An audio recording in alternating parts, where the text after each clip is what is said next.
जो यति नरसिंहाजंड है, लेकिन जेल में गया, उसकी जो अकड़ थी, उसकी जो औकात थी, लोगों ने दिखाई, ऊपर वाले ने दिखाई।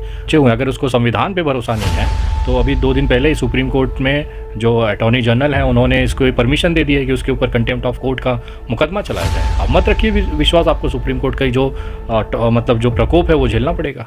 कानूनी प्रक्रिया से देश चलेगा, क्योंकि देश जो है ना संविधान से चलेगा, और संविधान के दायरे में रह के जो भी व्यक्ति रहेगा उसका स्वागत है, और नहीं रहेगा तो यति नरसिंहाजंड और उसके चेलों की हालत देख लीजिए। आज कुत्ता नहीं पूछ रहा है उनको, उनकी हैसियत नहीं है कहीं पे अपने आने जाने की बात करने की।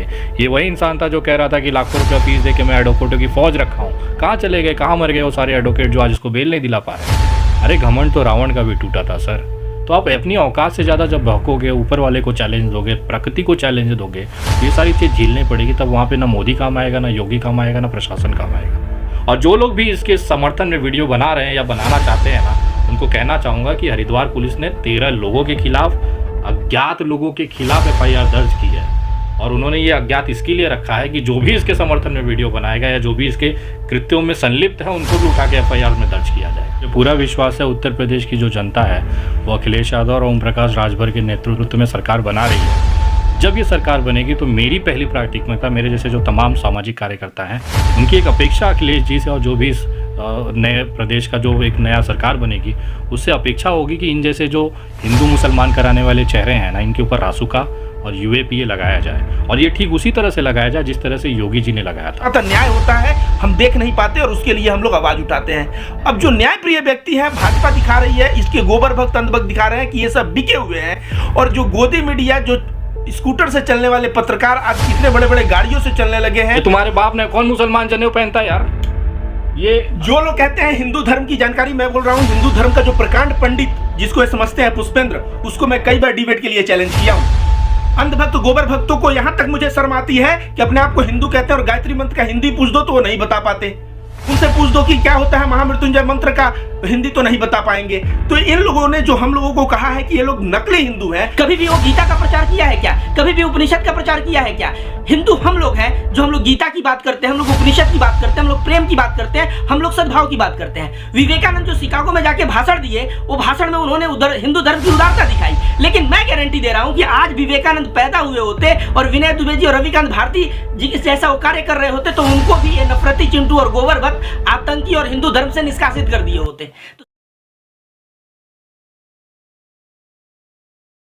नमस्कार साथियों, हमारे साथ सामाजिक कार्यकर्ता विनय दुबे और रविकांत भारती मौजूद हैं। और अभी से करीब 7 से 8 महीने पहले हम रविकांत भारती और विनय दुबे से ही कलकत्ता में मिले थे, और पहला इंटरव्यू हमारा हुआ था यति नरसिंहानंद के विवादित बयानों को लेकर, जिसमें उन्होंने पैगंबर मोहम्मद सल्लल्लाहु अलैहि वसल्लम के ऊपर आपत्तिजनक बातें की थी। तो उसी वक्त विनय दुबे ने कहा था कि इसके बुरे दिन जल्दी आने वाले हैं, और आप नतीजा देख रहे हैं कि आज वो सलाखों के पीछे हैं। तो विनय जी से हमारा पहला सवाल यही है कि सर, आपने जो कहा था कि यति नरसिंहानंद ने जो आपत्तिजनक बातें कही है उसका परिणाम जल्द ही भुगतना पड़ेगा, और जो भुगत लिया है, तो क्या फील हो रहा आपको? देखिए, एक तो ये चीज़ कहना चाहूँगा, ये धरती, ये पृथ्वी, आप, मैं, यहाँ का चींटी, जानवर, पक्षी, पेड़ पौधे, सारे चीज़ बिना उसकी मर्ज़ी के नहीं हिलते हैं। अगर हम उसी से बगावत कर लें और उसी को गालियाँ दें तो कितने दिन तक वो आपको सुखी रखेगा? इसने तो सबसे बड़ा जो दुश्मनी ले लिया, उससे ले लिया जो पूरी हुकूमत चला रहा है, पूरी दुनिया चला रहा है। तो इसके साथ ये सब होना लाजमी है। लेकिन दुर्भाग्य की बात यह है कि अभी भी लोगों की आंखें नहीं खुल रही हैं कि हम एकमात्र धरती को चलाने वाला, चाहे उसे आप अल्लाह कह लीजिए, चाहे श्री राम कह लीजिए, चाहे कृष्ण कह लीजिए, सारे एक ही हैं। अगर हम उनको चैलेंज करेंगे तो ये नतीजे हमको भुगतने पड़ेंगे। और मैं दावे के साथ कह सकता हूँ कि आप जो यति नरसिंहाजंड है, उसके जितने चेले चपाटे हैं, चाहे वो 10 दिन में या 5 दिन में छूट जाए, लेकिन जेल में गया, उसकी जो अकड़ थी, उसकी जो औकात थी, लोगों ने दिखाई, ऊपर वाले ने दिखाई। अगर अभी भी इनकी आंख नहीं खोलते तो ये झंड है और इनकी ज़िंदगी झंडे रहेगी। यति नरसिंहानंद का एक स्टेटमेंट जो है काफ़ी ज़्यादा वायरल अभी हो रहा है, जिसमें वो कहते हुए नज़र आ रहे हैं कि उसे देश की संविधान और सुप्रीम कोर्ट पर भरोसा नहीं है। मत रखे सर, इसी के लिए तो कोर्ट कानून बचे हुए हैं। अगर उसको संविधान पे भरोसा नहीं है तो अभी 2 दिन पहले ही सुप्रीम कोर्ट में जो अटॉर्नी जनरल हैं उन्होंने इसको परमिशन दे दी है कि उसके ऊपर कंटेम्प्ट ऑफ कोर्ट का मुकदमा चलाया जाए। अब मत रखिए विश्वास, आपको सुप्रीम कोर्ट का जो जो प्रकोप है वो झेलना पड़ेगा। कानूनी प्रक्रिया से देश चलेगा, क्योंकि देश जो है ना संविधान से चलेगा, और संविधान के दायरे में रह के जो भी व्यक्ति रहेगा उसका स्वागत है, और नहीं रहेगा तो यति नरसिंहा झंड और उसके चेलों की हालत देख लीजिए। आज कुत्ता नहीं पूछ रहा है उनको, उनकी हैसियत नहीं है कहीं पे अपने आने जाने की बात करने की। ये वही इंसान था जो कह रहा था कि लाखों रुपया फीस दे के मैं एडवोकेटों की फ़ौज रखा हूँ। कहाँ चले गए, कहाँ मर गए वो सारे एडवोकेट जो आज इसको बेल नहीं दिला पा रहे हैं। अरे घमंड तो रावण का भी टूटा था सर। हमने देखा था पिछले लोकसभा चुनाव में निरहुआ जो वो यादव करके जो भाजपा का उम्मीदवार था, वो बोलता है मैं ऊपर वाले के लिखे को मिटा सकता हूँ। आज उसकी ज़िंदगी झंड हो गई, कुत्ता ना पूछ रहा है।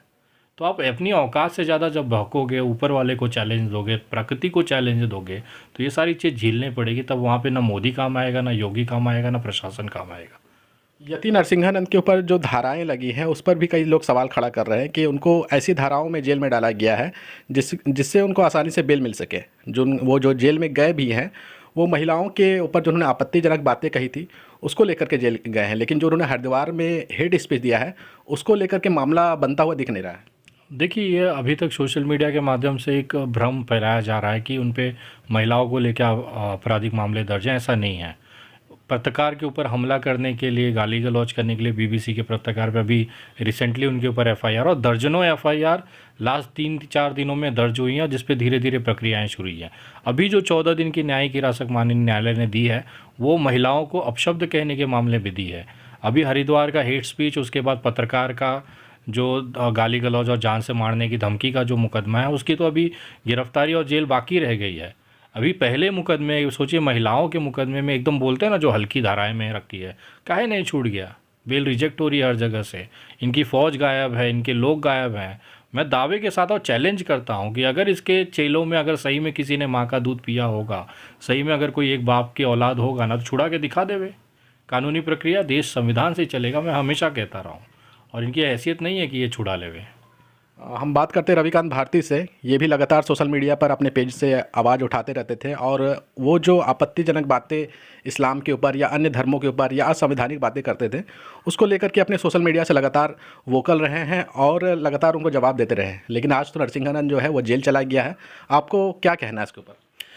नरसिंहानंद जेल चला गया है क्योंकि वो जो है भारत के संविधान के समक्ष सभी लोग नागरिक हैं, और वो नागरिक धर्म की बात नहीं कर रहा था, वो हिंदू राष्ट्र की बात कर रहा था, मनुस्मृति को संविधान से बदलने की बात कर रहा था, और ऐसे ऐसे आतंकी बातें कर रहा था जिसका परिणाम भारत के संविधान ने दे दिया। जो एक आम नागरिक के साथ सुलूक करना चाहिए कि एक आम नागरिक दूसरे के प्रति अगर जो है हेट फैलाए तो उसके साथ जो नतीजा होता है, तो संविधान जो है नागरिकों के प्रति जो कानून है वो कानून लागू हुआ, अंदर चले गए।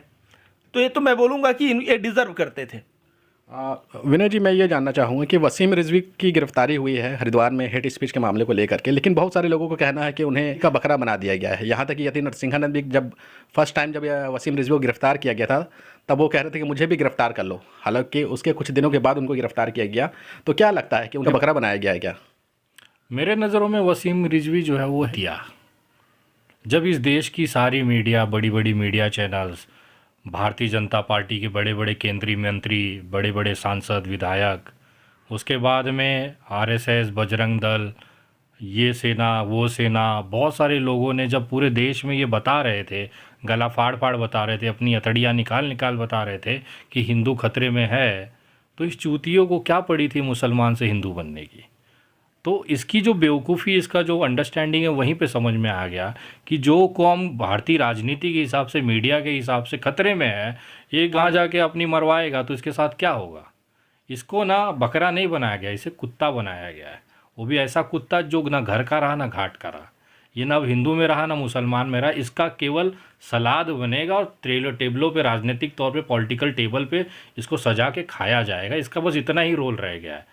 और रही बात यति नरसिंहानंद, जो ये छाती ठोक ठोक के कह रहा था कि मुझे काहे नहीं गिरफ्तार किया, वो एक गली का मामूली सा छटपुटिया सा गुंडा है। गुंडा भी नहीं बोल सकते, गुंडों का अपमान है साला। एक बोलते ना टटपुटिया चूजा है वो। उसको हम अगर इतनी गंभीरता से लेंगे, देश के तमाम मेरे मुसलमान भाइयों से कहना चाहता हूँ, इन जैसे टटपुटिया चूजों से ना डरने की ज़रूरत नहीं है। क्योंकि जब उसे पट्टा पड़ रहा था ना तो उसकी पिछवाड़ा फटा हुआ था और अदालत में जमानत करने की भाग रहा था। अगर इसके पिछवाड़े इतना ही दम होता ना तो ये बेल एप्लीकेशन नहीं डालता था। अगर ये इसको इतना ही ये रहता था कि मेरे लोग मुझे, मेरे बलि को, कुर्बानी को ले लेंगे, काहे नहीं कुर्बानी दे रहा है। आज इसको सनातन धर्म कुर्बानी मांग रहा है तो इसका पिछवाड़ा पटा पड़ा है, 2 ही दिन में बेल एप्लीकेशन लगा दिया। इतना बड़ा ये शेर अपने आप को दिखाता था कि करोड़ों हिंदू इसके साथ हैं, एक 4 आदमी दिखा देवे जो इसके साथ खड़े हैं। यहाँ तक कि डासना मंदिर जहाँ से ये पुजारी आता है, जिस गाजियाबाद से आता है, वहाँ 4 एकते बंदे नहीं है, व्यक्ति नहीं है जो इसके सपोर्ट में खड़े हो जाए, कि उनको पता है कि अगर इसके लिए मैंने वीडियो बनाई तो तुरंत हमको भी उठा के जेल में डाल दिया जाएगा। और जो लोग भी इसके समर्थन में वीडियो बना रहे हैं या बनाना चाहते हैं ना, उनको कहना चाहूँगा कि हरिद्वार पुलिस ने 13 लोगों के खिलाफ, अज्ञात लोगों के खिलाफ FIR दर्ज की है।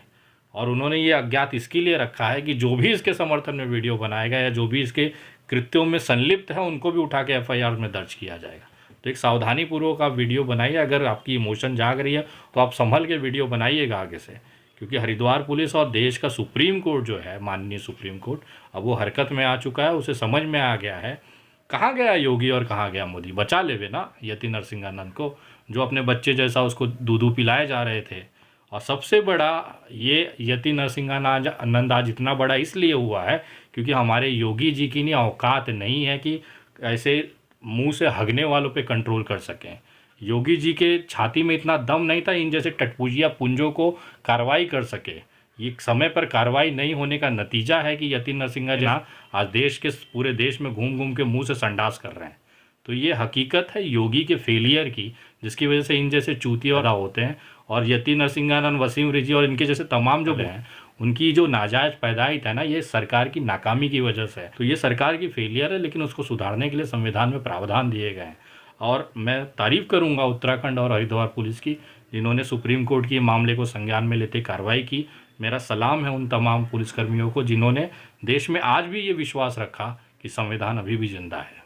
क्या लगता है कि सर अभी जो चुनावी माहौल चल रहा है, अगर सरकार बदलती है तो इन लोगों के ऊपर और भी कड़ी कार्रवाई होंगी? जैसे आप बता रहे हैं कि 13 अज्ञात लोगों के खिलाफ मामला दर्ज किया गया है, तो जो तमाम हरिद्वार हेट स्पीच में शामिल थे उन लोगों के ऊपर भी कार्रवाई होगी? सर देखिए, कार्रवाई करे मत करे, मुझे पूरा विश्वास है उत्तर प्रदेश की जो जनता है वो अखिलेश यादव और ओम प्रकाश राजभर के नेतृत्व में, ओवैसी जी के नेतृत्व में सरकार बना रही है। जब ये सरकार बनेगी तो मेरी पहली प्राथमिकता, मेरे जैसे जो तमाम सामाजिक कार्यकर्ता हैं, उनकी एक अपेक्षा अखिलेश जी से और जो भी इस नए प्रदेश का जो एक नया सरकार बनेगी उससे अपेक्षा होगी कि इन जैसे जो हिंदू मुसलमान कराने वाले चेहरे हैं ना, इनके ऊपर रासुका और UAPA लगाया जाए। और ये ठीक उसी तरह से लगाया जाए जिस तरह से योगी जी ने लगाया था, और इनके घरों पर भी बुलडोज़र चलना चाहिए। उत्तराखंड के जो पूर्व मुख्यमंत्री है हरीश रावत जी ने, उन्होंने भी स्टेटमेंट दिया है कि जैसे ही हम सरकार में आएंगे इन लोगों के ऊपर कड़ी कार्रवाई करेंगे। सर अब ज़रूरत हो गया है, क्योंकि ये जो नफ़रत की जो गंदगी है ना, ये देश में अब संविधान के ऊपर खतरा होने लगा है। और जब भी देश में संविधान पे खतरा होने आया तो हमें कड़ा कार्रवाई, कड़े कदम, उचित कार्रवाई करनी ज़रूरी पड़ गई है। चाहे उत्तर प्रदेश हो, चाहे उत्तराखंड हो, चाहे कोई भी राज्य हो, अगर उस राज्य के CM ने इस तरह के वक्तव्य को समर्थन किया तो वो अपने कुर्सी पे बैठने लायक नहीं है। ये एक तरह से संकेत होते हैं। तो मेरा एक खुला निवेदन है तमाम उन सरकारों से, चाहे वो अभी चुनाव में हो, चाहे ऑलरेडी सरकारें बन चुकी हों, उनसे मैं कहना चाहता हूँ कि अगर आपके राज्य में इस तरह के गंदगी या मुंह से संडास करने वाले अगर लोग पैदा हुए हैं ना, तो कृपया उनके ऊपर कार्रवाई करें। अगर ये गलती हम भी करते हैं, मैं, विनय दुबे या रविकांत भारती भी अगर इस तरह की कोई गलती करता, तो हम पे भी कार्रवाई होनी चाहिए। इसका मैं रिक्वेस्ट करना चाहूँगा देश की सरकार से। लेकिन इस तरह की चीज़ों को अब टॉलरेट करना बंद करना पड़ेगा। देश की जो सुंदर हवा थी उसको गंदगी करने के लिए उसमें जहर घुलने का काम ये कुछ लोगों की तरफ किया गया है। सर आप पर भी आरोप लगते रहता है, आप पर या रविकांत भारती या जो हेट स्पीच के या इस तरह की बातों को लेकर के आवाज़ उठाते हैं, उनके ऊपर ये आरोप लगता है कि वो विपक्ष से पैसे लेकर के करते हैं और उनके ऊपर पैसा जो आ रहा है वो पाकिस्तान, चीन से आ रहा है। इसमें कितनी सच्चाई है? उखाड़ लो ना भाई। जब हमारे ऊपर इतना तुमको जानकारी है तो मुझे पहली बात तो ये है कि जिसके पास भी ये जानकारी है वाला अपना टॉयलेट में मुंह डाल के काहे बैठा है? अभी तक पुलिस स्टेशन काहे नहीं गया कि बताने के लिए कि विनय दुबे को पाकिस्तान से, चाइना से और विपक्ष से पैसा आता है। विनय दुबे जगुआर में जलती है। प्रॉब्लम ये है ना कि इनकी कमाने की औकात नहीं है। और अब पहली चीज़, जिस तरह से ये आरोप लगाते हैं, मैं उन तमाम आरोप लगाने वाले से कहता हूँ, पहले तुम्हारे गांड में दम है, सही में तुम जो आरोप लगा रहे हो सही है ना, तो अभी तक चले जाओ पुलिस स्टेशन में। सरकार तुम्हारी, प्रधानमंत्री तुम्हारा, गृह मंत्री तुम्हारा, कैबिनेट तुम्हारा, CBI तुम्हारी, ED तुम्हारी, इनकम टैक्स तुम्हारा, तो का इंतजार कर रहे हो कि आप क्या चाहते हो? रविकांत भारती जी आपसे ये जानना चाह रहे हैं कि आप लोग इसका एक बोलिए। जहां तक बात है पैसे की, तो गोदी मीडिया के पत्रकार जो चलते थे स्कूटर से, आज सैकड़ों करोड़ में चले गए हैं, उन पे सवाल नहीं है। लेकिन समस्या समझिए, जब से 2014 से मोदी सरकार आया है तब से न्याय प्रिय लोगों को, आज विनय जी को क्या पड़ी है या मुझे क्या पड़ी है, मोहित शर्मा या किसी सोशल एक्टिविस्ट को क्या पड़ी है कि हम लोग न्याय प्रिय व्यक्ति हैं। किसी भी व्यक्ति के साथ अन्याय होता है हम देख नहीं पाते और उसके लिए हम लोग आवाज़ उठाते हैं। अब जो न्याय प्रिय व्यक्ति हैं, भाजपा दिखा रही है, इसके गोबर भक्त अंधभक्त दिखा रहे हैं कि ये सब बिके हुए हैं। और जो गोदी मीडिया, जो स्कूटर से चलने वाले पत्रकार आज कितने बड़े बड़े गाड़ियों से चलने लगे हैं और 360 करोड़ और 200 करोड़ के मालिक बन बैठे हैं, उन लोगों को इन लोगों में बहुत ही शराफत दिखता है।